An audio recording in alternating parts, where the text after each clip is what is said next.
People say you eventually stop caring about the names your own parents call you. They're wrong. Even at 28 years old, I could still hear my mother's voice as clearly as if she were standing beside me. Don't forget where you came from, Helena. You were your grandfather's charity case. She had repeated those words so many times throughout my childhood that they became part of the background noise of my life. My father never argued with her. He usually sat quietly at the dining table, reading the newspaper or scrolling through financial reports on his tablet, pretending he hadn't heard anything at all. I'm Helena Qureshi, and for most of my life, I believed them. Not because I wanted to, because they made sure I had no reason to believe anything else.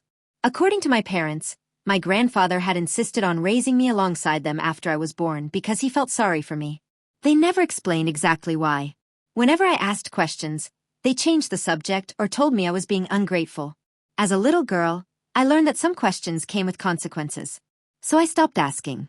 Instead, I learned to observe. I noticed how my parents smiled naturally around business partners, but became cold the moment we returned home. I noticed they never displayed photographs of me in the living room, although framed pictures of distant cousins filled entire shelves. During family gatherings, relatives greeted my parents warmly before giving me awkward smiles that always seemed to carry unspoken assumptions. No one ever insulted me directly. They didn't have to. The silence did most of the work. My grandfather, on the other hand, treated me differently. His name was Arthur Qureshi. He wasn't the loudest person in the room. He didn't give long speeches or dramatic advice. Instead, he believed in simple routines. Every Saturday morning, he picked me up before sunrise. Sometimes we drove to a quiet cafe on the edge of town where the owner already knew his order. Sometimes we visited secondhand bookstores. Other weekends, we spent hours walking through antique fairs or local history exhibitions. At the time, I thought he simply enjoyed old things. Years later, I realized he wasn't collecting antiques. He was preserving evidence that ordinary people often overlooked. Whenever we entered a bookstore, Grandpa never rushed. He examined handwritten notes inside old books. He checked receipts tucked between faded pages. He read forgotten letters that previous owners had accidentally left behind. I once asked him why any of that mattered. He smiled without looking up. Paper remembers what people prefer to forget. I didn't fully understand what he meant. Not then. Back then, I cared more about why my parents never wanted me around. When I was 12, I overheard one of the worst conversations of my childhood. I wasn't supposed to hear it. I had come downstairs late at night to get a glass of water when I heard my parents talking in the kitchen. "Arthur keeps wasting money on her," my mother whispered. "It makes no difference," my father replied. "When he's gone, everything will finally be handled properly." I froze behind the hallway wall. Neither of them sounded angry. They sounded relieved. The next morning, Grandpa arrived to take me out as usual. He immediately noticed something was wrong. "You've been thinking too much." I heard them talking about me. He stayed quiet for several seconds. Then he gently placed a small notebook into my hands. The leather cover was worn from years of use. Inside, every page was blank. "Whenever something doesn't make sense," he said, "write it down instead of arguing." "Why?" "Because memories change." He looked toward the window before finishing his sentence. "But written records don't." I carried that notebook everywhere for years. Whenever my parents made strange comments, I wrote them down. Whenever dates didn't match, I wrote them down. Whenever relatives contradicted each other, I wrote that down too. Eventually, the notebook became a habit. Then life moved on. Time has a way of disguising old wounds beneath ordinary routines. At 18, I moved into a small apartment across town. Not because my parents wanted me to become independent. They simply stopped pretending they wanted me in the house. Oddly enough, leaving brought relief instead of sadness. I paid my own bills. I worked part-time while finishing university. After graduation, I accepted a position as an archivist at a local historical museum. Most people thought my job sounded boring. I loved it. Every day, I handled old letters, legal records, journals, photographs, and forgotten collections donated by families cleaning out attics. Some documents were centuries old. Others were only decades old. Yet they all had one thing in common. Every piece of paper carried someone's version of the truth. My coworkers joked that I trusted documents more than people. They weren't entirely wrong. People forgot. People lied. Paper usually didn't. Grandpa visited me often after I moved out. He never arrived empty-handed. Sometimes he brought homemade soup. Sometimes fresh bread from a bakery across town. Sometimes an old newspaper article he thought I might find interesting. He never mentioned my parents. I never asked. That unspoken agreement kept our conversations peaceful. Over the years, I began noticing something else. Grandpa received frequent phone calls that always ended the same way. No. A pause. I said no. Another pause. We'll discuss it later. Then he quietly hung up. Whenever I asked who kept calling him, he simply smiled. Business. Nothing more. Looking back now, I wish I had pressed harder. I wish I had asked why those calls became more frequent every month. I wish I had noticed how tired he looked afterward. But hindsight has perfect eyesight. Real life doesn't. Late one autumn afternoon, nearly 3 months before everything collapsed, Grandpa visited the museum while I was cataloging donated family records. He watched me carefully restore an old handwritten journal whose pages had nearly fallen apart. "You have steady hands," he said. "I've had lots of practice." He nodded thoughtfully. "Good." I laughed. "Good for what?" Instead of answering, he looked around to make sure no visitors were nearby. Then he asked a question that felt strangely out of place. If someone removed important papers from a collection, would you know? I shrugged. Eventually. Even if they replaced them with convincing copies? I looked at him surprised. Most people wouldn't notice. But you would. I'd probably start asking questions. For the first time that afternoon, Grandpa smiled with what looked less like pride and more like relief. "That's exactly why I wanted to hear your answer." Before I could ask what he meant, his phone rang. He glanced at the screen. His smile disappeared instantly. "I have to go." He left the museum faster than usual. Standing near the entrance, I watched him walk toward a black luxury sedan parked across the street. A tall man wearing an expensive gray suit stepped out and opened the passenger door for him. The two exchanged only a few words before driving away. I had never seen that man before. At the time, I dismissed the moment as another business meeting. I couldn't have known I had just seen the beginning of the story that would eventually drag my entire family into a courtroom.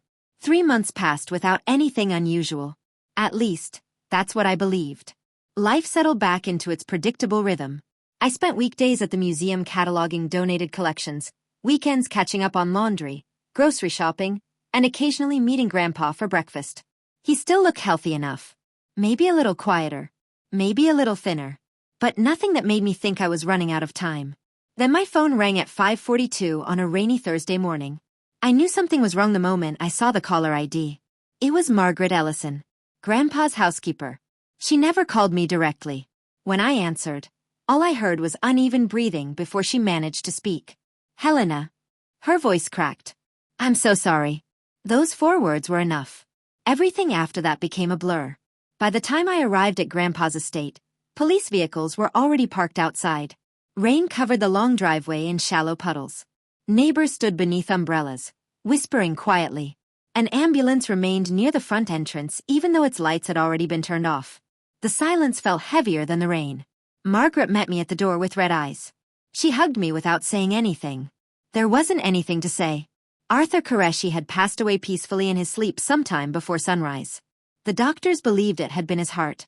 Natural causes. Quick. Painless. That should have comforted me.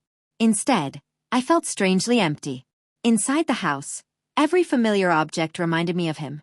His reading glasses still rested beside the living room chair. An unfinished crossword puzzle sat on the coffee table. A half-read history book remained open with one of his handwritten bookmarks tucked inside. The house looked as though he had simply stepped outside for a moment. Except this time. He wasn't coming back. About 20 minutes later, my parents arrived. I expected grief. Instead, I noticed efficiency. My mother immediately began speaking with the family attorney's assistant about estate paperwork. My father asked Margaret for the safe combination before anyone had even discussed funeral arrangements. Neither of them appeared heartless. But neither of them looked devastated. It was as though they had been preparing for this day long before it happened. I tried not to judge them. People mourn differently. That's what I kept telling myself. Still, something felt off. The funeral took place 4 days later beneath gray skies. Friends, former colleagues, historians, charity directors, museum curators, and neighbors filled nearly every seat inside the chapel. Listening to them speak about Grandpa was almost surreal. They described him as generous, patient, honest, someone who quietly funded educational programs without ever asking for recognition. Many stories were completely new to me. Apparently, he had anonymously paid university tuition for several students over the years. He had donated rare historical collections to local museums. He had financed restoration projects for public archives. Yet he never mentioned any of it during our Saturday breakfasts. He simply lived that way. After the service, people approached me one after another. Most offered condolences. A few shared personal memories. One elderly man shook my hand for nearly a full minute. "Your grandfather trusted very few people," he said softly. "But whenever he spoke about you, he smiled." That single sentence meant more to me than every sympathy card combined. Meanwhile, across the reception hall, my parents remained occupied with conversations that seemed remarkably practical. Insurance, property taxes, asset transfers, investment accounts. I watched them from across the room. Neither of them noticed me. Neither of them mentioned Grandpa's kindness. Only logistics. Only numbers. The following Monday, the family gathered at the law offices of Harold Benton, Grandpa's longtime attorney. The conference room overlooked the downtown skyline. Rain tapped gently against the windows as everyone settled into leather chairs around a polished walnut table. Besides my parents and me, several distant relatives attended. 2 representatives from Grandpa's charitable foundation were also present. Mr. Benton entered carrying a thick folder. His expression was unusually tense. "I'll be direct," he began. "We've encountered an unexpected complication." The room fell silent. "We have been unable to locate Mr. Qureshi's executed final will." For several seconds, nobody spoke. Then whispers spread around the table. My father frowned. "What do you mean, unable to locate it?" Mr. Benton adjusted his glasses. "I prepared the document approximately 18 months ago. It was signed." "Yes." "Witnessed." "Yes." "So where is it?" "I don't know." That answer surprised everyone. According to Mr. Benton, Grandpa had insisted on keeping the signed original himself instead of storing it in the firm's secure vault. Multiple certified copies had also disappeared. Someone had searched the house thoroughly after his death. Nothing. No will. No copies. No digital backup. Nothing. The attorney looked genuinely frustrated. "In the absence of the executed document, the estate will temporarily proceed under applicable inheritance law unless new evidence is discovered." I glanced around the room. Most people looked confused. My mother didn't. For only a fraction of a second. She smiled. It disappeared almost immediately. So quickly that I wondered if I had imagined it. Then I noticed something else. Sitting near the far end of the conference table was a man I had never formally met. Tall, gray-tailored suit, silver tie, calm expression. The same man I had seen outside the museum months earlier. Mr. Benton introduced him briefly. "This is Mr. Corvin Ashcombe, financial advisor to the late Mr. Qureshi." Corvin nodded politely toward everyone. When his eyes reached me, they lingered just a little too long. Not friendly. Not hostile. Evaluating. As though he were trying to determine how much I knew. The meeting ended without clear answers. Relatives slowly filed into the hallway, speaking in anxious voices. I remained behind, staring through the conference room window. A missing will. It made no sense. Grandpa organized everything. He labeled old photographs. He indexed handwritten letters. He filed tax documents from decades earlier. Someone like him wouldn't simply misplace the most important legal document of his life. As I turned to leave, an elderly woman approached me. She carried a weathered leather satchel and wore simple navy clothing that looked more practical than fashionable. "I hoped you'd still be here," she said. Her voice was gentle but confident. "I'm Dr. Mireille Sorensen." The name meant nothing to me. She noticed my confusion and smiled. "I restored damaged manuscripts and historical documents." I blinked. "Did you know my grandfather?" "For many years." She looked toward the hallway to make sure no one was watching. Then she reached into her satchel and removed a small cream-colored envelope sealed with dark blue wax. My instructions were very specific. She placed it carefully into my hands. "Arthur told me to give this to you only if something unusual happened after his death." I stared at the envelope. "My parents don't know about this?" "They were never supposed to." "What is it?" "I honestly don't know." She smiled politely. I promised not to open it. Before I could ask another question, she gently squeezed my hand. "Your grandfather trusted your judgment. Use it." Then she walked away. I stood alone in the nearly empty hallway. The envelope suddenly felt much heavier than paper should. I broke the wax seal. Inside was a single folded sheet. Only one sentence had been written in Grandpa's familiar handwriting. Trust the papers that were never meant to disappear. I read it again. And again. It sounded less like advice. And more like a warning. Without thinking, I looked up. Across the lobby, just beyond the glass entrance doors, Corvin Ashcombe stood beside a black sedan. He wasn't getting into the car. He was watching me. The moment our eyes met, his expression changed. Not surprise. Recognition. As if the sentence inside that envelope had just ruined a plan I didn't even know existed. I didn't tell anyone about the note. Not my parents. Not my coworkers. Not even Margaret. Something about Grandpa's wording made me instinctively keep it to myself. Trust the papers that were never meant to disappear. The sentence repeated itself in my head during the drive home. Grandpa never wasted words. If he had written only one sentence, then every word mattered. That night, I barely slept. Instead, I sat at my kitchen table with my old leather notebook, the same one Grandpa had given me when I was 12. Its pages contained years of observations, odd conversations, dates, names, moments that had never made sense. I began reading through everything I had written over the years. One entry immediately caught my attention. Age 16. Grandpa canceled breakfast because of an emergency meeting with Corvin. Another. Age 22. Grandpa looked upset after a phone call. Said someone kept changing numbers that shouldn't be changing. Then another. Only 3 months earlier. He asked if I would notice missing documents even if they were replaced. At the time, I had assumed he was simply curious. Now, it sounded like preparation. The next morning, I requested 2 personal days off from the museum. My supervisor agreed without hesitation after hearing about Grandpa's passing. By noon, I was standing once again inside his estate. Most relatives had already returned home. The house felt unusually quiet. Margaret was organizing boxes in the dining room. "I thought you might come back," she said. "I need to look through Grandpa's study." She nodded immediately. "No one's touched it since the attorney left." She paused before adding quietly, "Well, almost no one." "What does that mean?" Margaret frowned. The morning after Mr. Qureshi died, Mr. Ashcombe arrived before everyone else. My heartbeat slowed. He said he needed financial files. Was anyone with him? No. How long? A little over an hour. She hesitated. I thought Mr. Benton had authorized it. Apparently, he hadn't. That single detail changed everything. I walked toward Grandpa's study. It had always been my favorite room in the house. Tall wooden shelves reached almost to the ceiling. History books lined one wall. Family records filled another. The large oak desk stood beside a window overlooking the garden. Everything appeared perfectly organized. Almost too organized. Grandpa's desk had always been neat, but not spotless. He usually kept current paperwork stacked neatly on one corner. Now there wasn't a single loose sheet anywhere. Every drawer had been emptied. Every folder aligned. Every pen placed exactly parallel. It looked less like Grandpa had left it. More like someone had staged it. I opened every cabinet anyway. Nothing. Tax files. Insurance documents. Property deeds.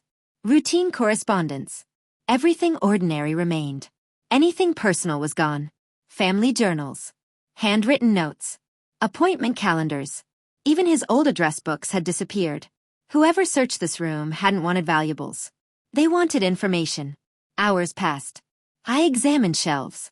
Picture frames. Book bindings. Storage boxes. Nothing. By late afternoon, frustration began replacing determination. Maybe I had misunderstood Grandpa's message. Maybe there really wasn't anything left to find. I leaned against the desk and closed my eyes. When I pushed myself upright again, my knee accidentally bumped the underside of the center drawer. A dull wooden click echoed beneath the desktop. I froze. That sound didn't belong there. I crouched and ran my fingers underneath the drawer. One section felt slightly different. A tiny wooden latch. Invisible unless you knew where to look. Carefully, I pressed it. Another soft click. A narrow compartment slid open beneath the desk. I stared in disbelief. Inside rested several sealed envelopes tied together with faded green ribbon. Beneath them sat a thick black ledger. No title. No label. Just worn leather. I carried everything to the desk and opened the ledger first. Every page contained handwritten financial records. Dates. Account numbers. Transfer amounts. Annotations in Grandpa's unmistakable handwriting. At first, I couldn't understand what I was looking at. Then patterns began to emerge. Large charitable donations entered one account. Days later, nearly identical amounts quietly disappeared through complicated transfers into shell companies. Each suspicious transaction had a name written beside it. Corvin Ashcombe. Again. And again. And again. My stomach tightened. The missing money wasn't random. It came from the educational foundation Grandpa had managed for nearly 20 years. Scholarships. Community grants. Historical preservation funding. Millions of dollars had quietly vanished over the course of 15 years. Yet Grandpa hadn't simply listed numbers. He had compared official reports with private records. Someone had been altering financial statements after they were filed. I opened one of the sealed envelopes. Inside was a photocopy of a bank authorization form. The signature looked like Grandpa's. Until I compared it with genuine samples. The differences were subtle. Tiny. Almost impossible to notice. The pressure on certain letters. The angle of the final stroke. The spacing between initials. Someone had become frighteningly good at copying his handwriting. I opened another envelope. Audit reports. Handwritten notes. Meeting summaries. Everything pointed toward the same conclusion. Grandpa hadn't been keeping financial memories. He had been building evidence. My phone suddenly vibrated. The screen showed my mother's name. I answered. "Where are you?" she asked immediately. "Grandpa's house." "What are you doing there?" "Looking through some of his papers." Silence. Longer than felt natural. Then she spoke again. "You don't need to do that. I'm just organizing things." "No." Her voice became strangely firm. "The attorney will handle everything." Before I could answer, the call ended. Not goodbye. Not take care. Just click. I looked down at the ledger again. Someone else knew these papers existed. Or at least suspected they did. I quickly photographed every single page using my phone. Then I scanned each document with a portable scanner I often carried for museum work. Years of preserving fragile records had taught me one important lesson. Never trust there to be only one copy. As evening approached, I packed the originals into a weatherproof document case. Just before leaving the study, something else caught my attention. A framed family photograph still rested on the bookshelf. Unlike the others, it hadn't been removed. It showed Grandpa standing beside me at my university graduation. His arm rested proudly on my shoulder. I smiled sadly. Then I noticed something unusual. The frame was slightly thicker than normal. Carefully removing the backing, I found a folded piece of paper hidden inside. It wasn't another financial record. It was a handwritten list of names. Most meant nothing to me. Museum directors, accountants, foundation trustees, lawyers. One name, however, was circled twice. Dr. Mireille Sorensen. Next to her name, Grandpa had written only 3 words. She knows why. A chill ran down my spine. The elderly document restorer hadn't simply known Grandpa. She had been part of whatever investigation he had secretly been conducting. And suddenly, I realized something far more disturbing. Grandpa had hidden evidence in places only someone trained to preserve historical records would ever think to search. He hadn't been hiding papers from strangers. He had been hiding them from someone who already knew exactly where ordinary people kept important documents. I left Grandpa's house just before sunset with the document case locked tightly beside me. For the entire drive home, I kept checking my rearview mirror. Twice, I convinced myself the same black SUV was following me. Twice, it turned down a different street. By the time I reached my apartment, I told myself I was becoming paranoid. After everything I had discovered, maybe that was understandable. The first thing I did was upload every photograph and scan document to multiple encrypted cloud accounts. Then I copied everything onto 2 external hard drives. One stayed hidden in my apartment. The other went into my museum locker the next morning. Grandpa had taught me that records only mattered if they survived. For 2 days, nothing happened. I went to work, answered emails, cataloged donated journals, smiled politely at visitors. On the surface, life looked normal. Inside my head, nothing felt normal anymore. Every time my phone rang unexpectedly, I jumped. Every unfamiliar face made me wonder whether they knew what I had found. On the 3rd night, just after midnight, I woke to a faint metallic sound. Click. Then another. Click. At first, I thought it was coming from another apartment. Then I heard my front door. Someone was trying to unlock it. I remained perfectly still. Years working with fragile archives had trained me to notice tiny sounds. This wasn't someone forcing the lock. Whoever stood outside knew what they were doing. Slowly, I reached for my phone. Without making a sound, I dialed emergency services. The dispatcher answered in a whisper after hearing my voice shake. While I remained hidden inside my bedroom, another sound echoed through the apartment. The front door opened. Footsteps. Calm. Measured. Not rushed. The intruder knew exactly where they were going. Drawers opened. Cabinets. Bookshelves. Paper shuffled across the living room floor. Nothing crashed. Nothing broke. They weren't stealing valuables. They were searching. For documents. Within minutes, distant sirens grew louder. The footsteps stopped immediately. A back window slid open. Then silence. By the time officers searched the apartment, the intruder had disappeared. Nothing expensive had been taken. My laptop remained untouched. Cash stayed inside the kitchen drawer. Television, jewelry, camera equipment, all still there. Only one thing was missing. The original black ledger from Grandpa's hidden compartment. I stared at the empty space inside the document case. For a brief moment, panic overwhelmed me. Then I remembered. The scans. Every page. Every signature. Every annotation. The originals were gone. But the information wasn't. The responding detective looked around the apartment thoughtfully. "I've worked burglaries for almost 20 years," he said. "This doesn't look like one." "I know." He nodded slowly. "They came here for paperwork." "Exactly." The next morning, I called Dr. Mireille Sorensen. She answered after only 2 rings. "I was wondering when you'd contact me. I found what Grandpa hid. I expected you would. The originals were stolen last night." Silence filled the line. Then she spoke quietly. "Come see me." Her restoration studio occupied the upper floor of an old brick building near the river. The place smelled of aged paper, leather bindings, and archival adhesives. Shelves held hundreds of carefully preserved manuscripts waiting to be restored. She listened without interrupting as I explained everything. The hidden compartment. The ledger. The break-in. The missing evidence. When I finished, she walked to a large work table and unfolded several old architectural drawings. "Arthur trusted very few people," she said. "But when he realized someone inside his financial circle was manipulating records, he became careful." "Did he know it was Corvin?" "He suspected." "Why didn't he go to the police?" She sighed. "Because suspicion isn't evidence." She pointed toward my scan files on her computer monitor. "This is evidence." She looked directly into my eyes. "But it isn't enough by itself." "What do you mean?"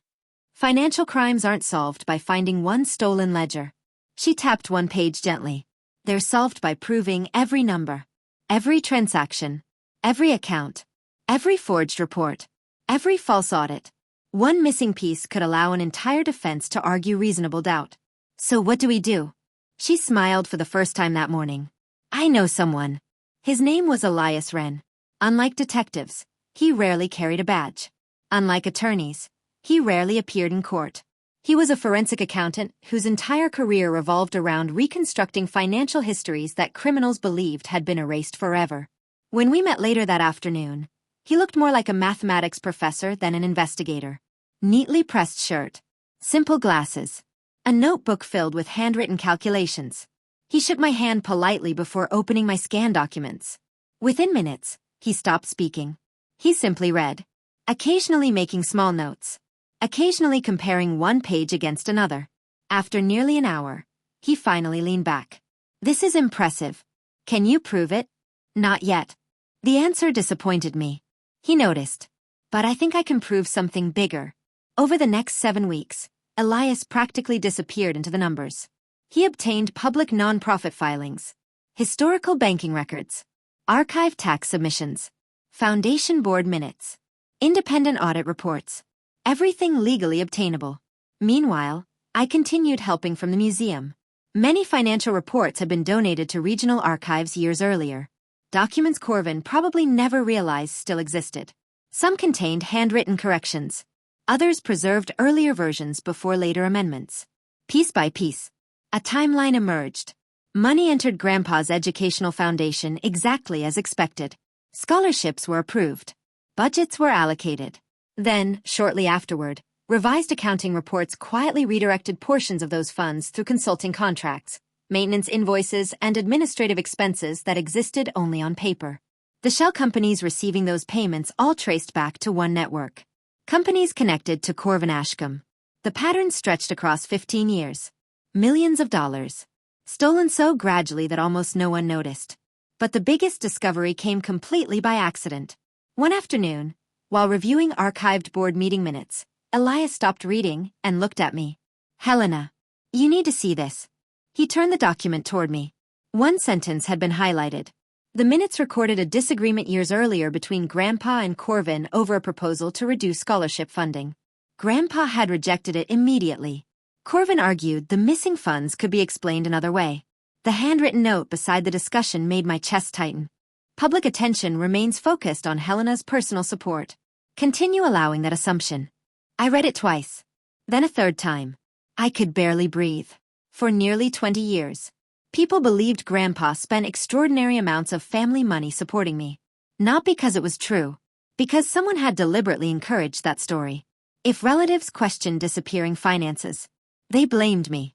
If accountants noticed unusual expenses, they blamed me. If my parents wondered why Grandpa seemed to spend so much, they blamed me. I had never been the reason money disappeared. I had been the explanation someone carefully manufactured. The charity case. The unwanted granddaughter. The convenient burden.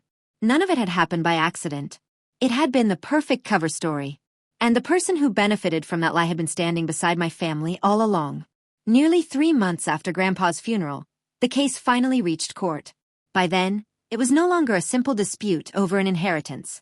State investigators had opened a criminal fraud case. The charitable foundation had filed civil claims. Financial regulators had launched their own investigation. And for the first time since Grandpa's death, Corvin Ashcombe no longer looked untouchable. The courthouse buzzed with reporters from the moment the doors opened. Most of them believed the hearing would focus on missing money. Very few knew that investigators had uncovered evidence stretching back more than 15 years. I sat quietly behind the prosecution team, trying to ignore the cameras pointed toward the courtroom entrance. Across the aisle, Corvin adjusted his tie with the same calm confidence I had seen since the day we first met.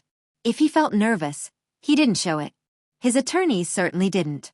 They entered carrying stacks of binders and laptops, greeting everyone with polished smiles. To them, this was another financial case. One more battle of documents. One more opportunity to create enough confusion that no jury could be certain of anything. When the hearing began, prosecutors called Elias Wren as one of their first expert witnesses. He spent nearly 4 hours explaining financial records. Every transfer. Every shell company. Every altered audit. He never raised his voice. He never speculated. Whenever an attorney asked a question, he answered using numbers instead of opinions. Watching him testify felt strangely reassuring. Facts didn't become weaker simply because someone disliked them. The defense worked aggressively to undermine him. They suggested accounting errors, administrative mistakes, misfiled reports, coincidences. Elias calmly dismantled each argument. One spreadsheet after another appeared on courtroom monitors. Dates aligned. Signatures matched. Transfer patterns repeated with mathematical precision. By the end of his testimony, even members of the public gallery seemed to understand the scale of what had happened. Then the defense changed strategy. Instead of attacking the evidence, they attacked me. Corvin's lead attorney stood and slowly approached the witness stand where I now sat. "Ms. Qureshi. Yes. Your grandfather cared deeply for you, correct? Yes. He financially supported you throughout your life? He helped me when I was younger. So you personally benefited from his generosity. I benefited from having a grandfather who loved me." He smiled politely. "But that generosity required money." "Of course. Wouldn't it be fair to say that your grandfather spent unusually large sums supporting you?" There it was. The same story. The same accusation. Just wearing a more professional suit. Before I could answer, the attorney displayed several old financial summaries. Highlighted expenses. Tuition payments. Living costs. Medical insurance. He turned toward the jury. Perhaps the missing funds were never stolen at all. He paused dramatically. Perhaps they were simply spent. On me. The implication hung in the air. For a brief moment, I saw uncertainty cross several faces in the courtroom. Then Prosecutor Dana Whitlock stood. "Your Honor, we request permission to introduce Exhibit 47. The judge nodded. "Proceed." A court clerk carried a sealed archival storage box to the evidence table. Unlike every other document introduced that day, this one hadn't been discovered in Grandpa's house. It had been recovered from a secure preservation archive maintained by Dr. Mireille Sorensen. She had stored it under legal preservation procedures after Grandpa delivered it months before his death with explicit written instructions that it remain sealed unless financial misconduct required formal investigation. Corvin looked toward the box. For the first time, his expression changed. Not dramatically, just enough. His jaw tightened. The clerk carefully opened the container.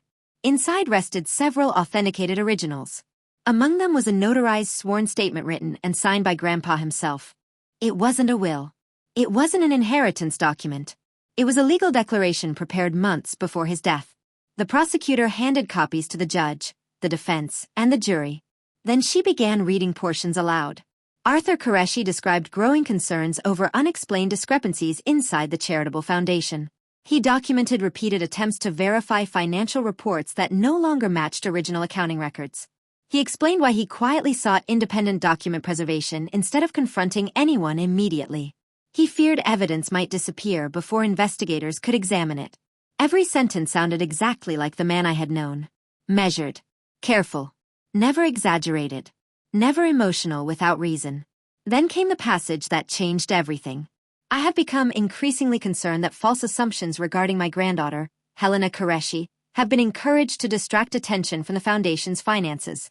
Silence spread across the courtroom. The prosecutor continued. My granddaughter has often been described as someone living upon my charity. That statement is false.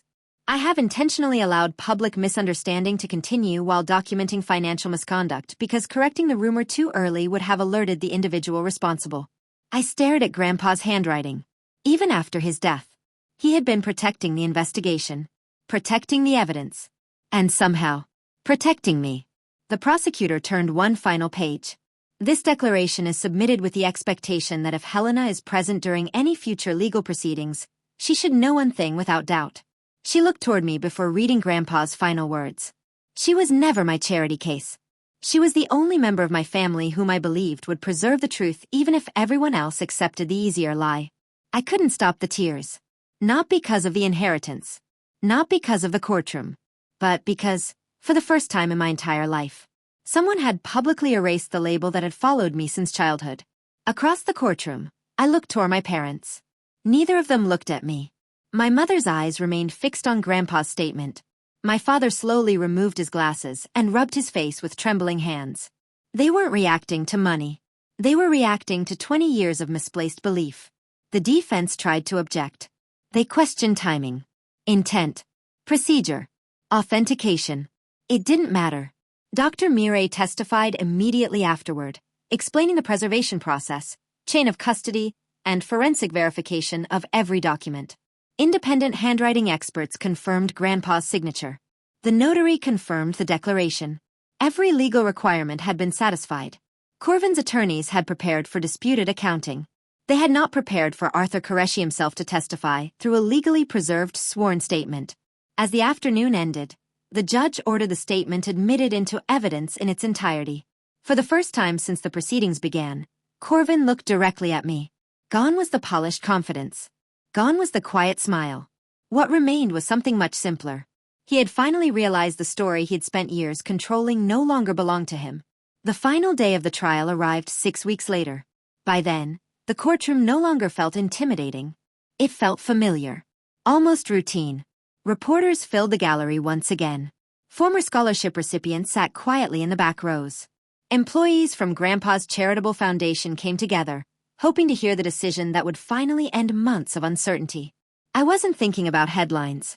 I wasn't thinking about inheritance. I kept thinking about one sentence. She was never my charity case. Those words had stayed with me every day since Grandpa's declaration was read into evidence. They didn't erase my childhood. They didn't erase years of loneliness. But they gave me something I had never truly possessed before. The truth. Judge Eleanor Bradford entered precisely at 9 o'clock. Everyone stood. The courtroom settled into complete silence. The judge reviewed the findings carefully. The financial evidence. The expert testimony. The preserved records. The forensic accounting analysis. The authenticated declaration. Every major piece of evidence supported the same conclusion. For more than 15 years, Corvin Ashcombe had orchestrated an elaborate financial fraud against the educational foundation Arthur Qureshi devoted much of his life to protecting. He had created shell companies, approved fraudulent consulting contracts, manipulated accounting reports, encouraged false assumptions that diverted attention away from missing funds. Most importantly, he had exploited the trust of the very family that believed he was protecting their financial interests. The verdict came without hesitation. Guilty. On every major criminal count. The courtroom remained completely silent for several seconds. Corvin lowered his head. His attorneys quietly placed their hands on the table. There was no dramatic outburst. No angry shouting. No desperate final speech. Only the unmistakable sound of years of deception coming to an end. In the months that followed, sentencing brought even more consequences. Corvin received a lengthy prison sentence for financial fraud, forgery, and related offenses. His professional licenses were permanently revoked. Properties purchased through stolen money were seized. Luxury investments disappeared. Bank accounts were frozen. Everything investigators could legally recover was redirected toward compensating the charitable foundation. No amount of money could restore the years that had been stolen. But future students would once again receive the scholarships Grandpa had worked so hard to protect. That mattered. More than revenge ever could. The civil cases concluded shortly afterward. Recovered assets funded educational grants, historical preservation projects, and community programs that had nearly collapsed because of the missing finances. Watching those announcements felt strangely emotional. Grandpa's work hadn't ended with him. It continued. Exactly as he would have wanted. My parents, however, faced a different kind of consequence. No court charged them with any crime.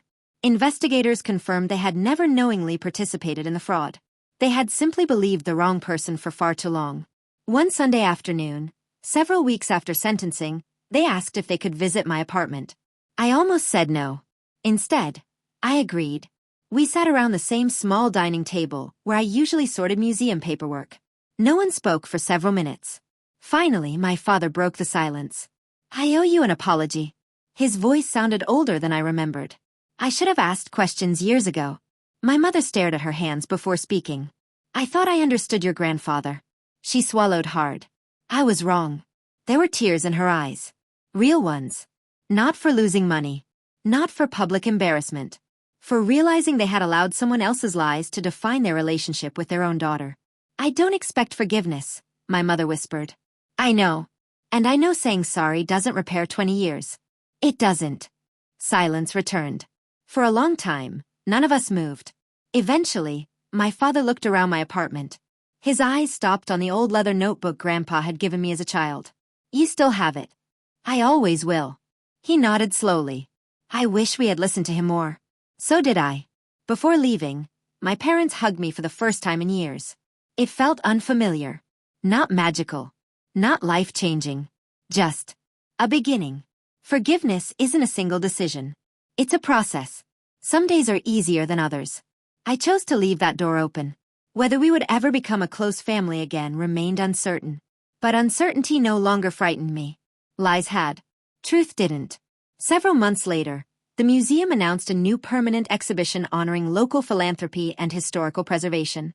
The board asked if I would help curate it. I accepted immediately. One section of the exhibition displayed restored documents demonstrating how accurate record-keeping protects communities across generations. Visitors often stopped there longer than expected. Many commented that ordinary papers seemed surprisingly powerful. I always smiled. If only they knew. Dr. Mireille continued restoring historical collections, although we met for coffee nearly every month. Elias returned to his quiet world of forensic accounting, occasionally sending me articles about financial transparency with handwritten notes in the margins. Margaret retired from housekeeping and began volunteering with the scholarship foundation Grandpa had loved. Every one of us carried part of Arthur Qureshi's legacy forward. As for me, I never inherited the thing people assumed mattered most. Money. What I inherited was something far more valuable. His trust. His example. His belief that truth deserves to be preserved, even when it takes years for anyone to believe it. Sometimes visitors at the museum ask why old records deserve so much care. I usually give the professional answer. Because history matters. But privately, I know another reason. Paper remembers what people prefer to forget. And sometimes, One carefully preserved page is enough to expose a lifetime of carefully constructed lies. Thank you for reading Helena's story. If this journey moved you, please like the video, share your thoughts in the comments, and tell us what you would have done in Helena's position. And if you enjoy emotional courtroom dramas filled with family secrets, unexpected twists, and satisfying endings, don't forget to subscribe and turn on notifications so you won't miss the next story.